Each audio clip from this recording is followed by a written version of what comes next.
नमस्कार, मैं हूं अंजलि इस्टवाल और एक बार फिर से हाजिर हूं बस इसी दुआ के साथ कि फिट रहे इंडिया। जिन लोगों में डायबिटीज़ की बीमारी होती है उन्हें दूसरी दिक्कतों और बीमारियों का खतरा भी बढ़ जाता है। ऐसी ही एक प्रॉब्लम है न्यूरोपैथी। क्या होती है ये और कैसे इससे बचा जाए, ये बता रहे हैं हमारे डॉक्टर। आमतौर पे 50% के आसपास लोग जो हैं उनको डायबिटीज़ का पता ही तब चलता है जब पाँव में जलन, दर्द, नमनेस होती है। तो डायबिटीज न्यूरोपैथी एक कॉमन प्रेजेंटेशन है डायबिटीज़ के डायग्नोसिस की।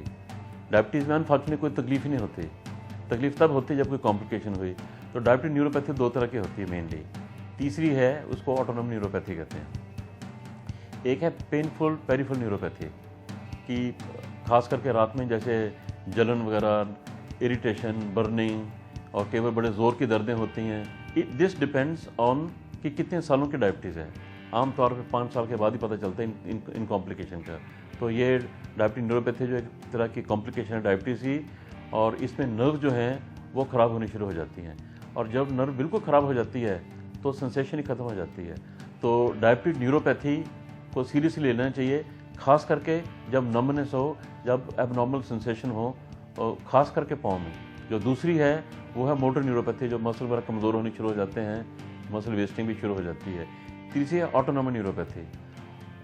नर्व 3 तरह की होती हैं, मोटर, सेंसरी और तीसरी ऑटोनोमिक। जैसे हम सांस अपना भी लेते रहते हैं, हार्ट अपना बीट करता रहता है, इंटेस्टाइन अपना भी मूव करती रहती हैं। जब ये पकड़ी जाती हैं आमतौर के पेट की होती हैं। तो किसी को गैस्ट्रिक डिस्टेंशन, किसी को डायबिटिक डायरिया जिसको कहते हैं, और डायबिटिक कॉन्स्टिपेशन, ये सारी कॉम्प्लिकेशन, या किसी का हार्ट रेट तेज़ हो जाना या स्लो होना, ये सारी डायबिटिक ऑटोनोमिक न्यूरोपैथी में आती है। तो ये ऐसी चीज़ें हों तो आदमी को सोचना चाहिए कि हो सकता है कि डायबिटीज न्यूरोपैथी हो। न्यूरोपैथी की दिक्कत से ही जुड़ी कुछ डाइट टिप्स दे रही हैं हमारी न्यूट्रिशनिस्ट। डायबिटिक न्यूरोपैथिक एक कंडीशन है जो कि क्रॉनिक डायबिटी मिलाइटिस से फॉर्म होती है, जिसमें बहुत ज़्यादा डाइट रेस्ट्रिक्शंस में ध्यान देना चाहिए, जो कि आपकी किडनी पे लोड दे। ऐसे वाले खाने आपने कम खाने चाहिए, जैसे छोटी छोटी चीज़ें। आप अपना सॉल्ट इंटेक को कम करें, आप अपना पोटेशियम और फॉस्फोरस की मात्रा कम करें। फॉर एग्जांपल आपका केला हो गया या आपके क्यूकम्बर्स हो गए। ऐसे वाले जो पोटेशियम रिच फल और सब्जियां होती है उन्हें रेस्ट्रिक्ट करें। लो ग्लाइसेमिक इंडेक्स के फूड ज़्यादा यूज़ करने चाहिए।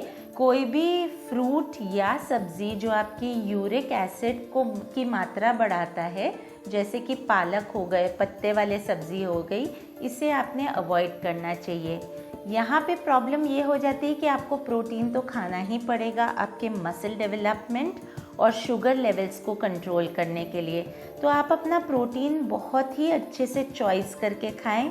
स्टीम्ड फिश खा लिया करिए या थोड़े बहुत स्प्राउट्स खा लिया करिए। फ्रूट जूसेस या फ्रूट से थोड़ा परहेज़ रखना चाहिए, जैसे कि ऑरेंज जूस हो गया, वाटरमेलन जूस हो गया। बहुत शुगरी फ्रूट से भी परहेज़ रखना चाहिए।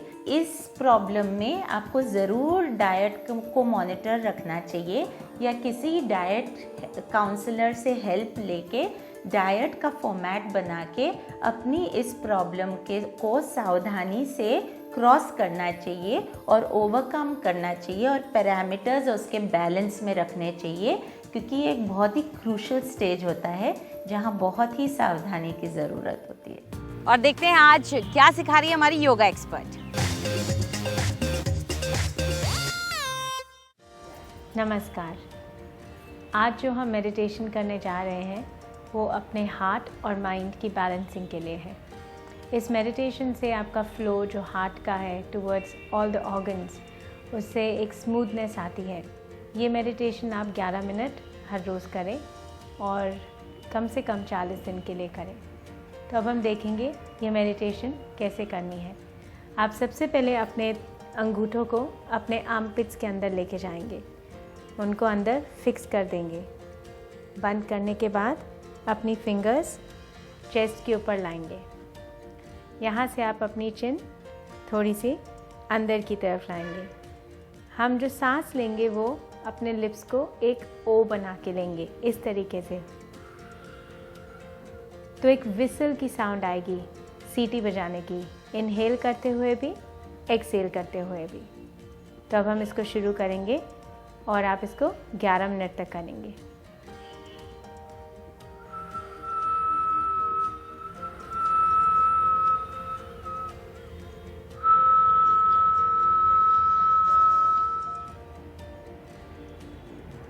ग्यारह मिनट के बाद इनहेल करके सांस रोक के एक्सेल करेंगे।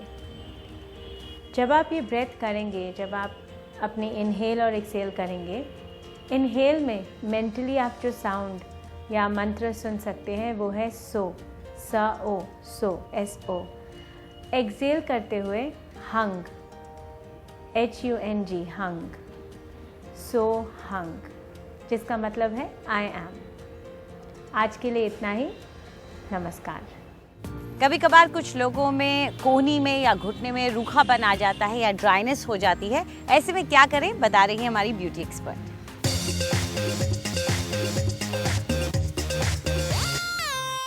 नमस्कार। आज हम बात करेंगे dead, dry and lifeless skin के बारे में, यानी कि वो स्किन जो मैं अक्सर बोलती हूँ निग्लेक्टेड स्किन है। हमारी कोहनियाँ, हमारे घुटने एंड हमारे नकल्स। इसके लिए एक बहुत ही पोषण देने वाली नेचुरल रेसिपी है जो मैं आप आज को बताने जा रही हूँ। इसके लिए हमें चाहिए विंटर फ्रूट यानी कि सेब।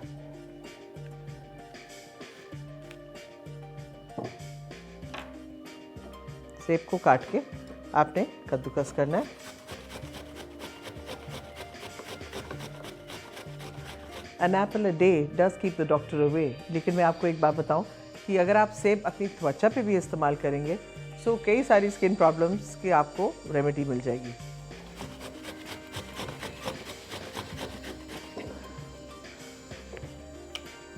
ये एप्पल पल्प आप निकाल लीजिए और इसमें हम डालेंगे 1 चम्मच शहद।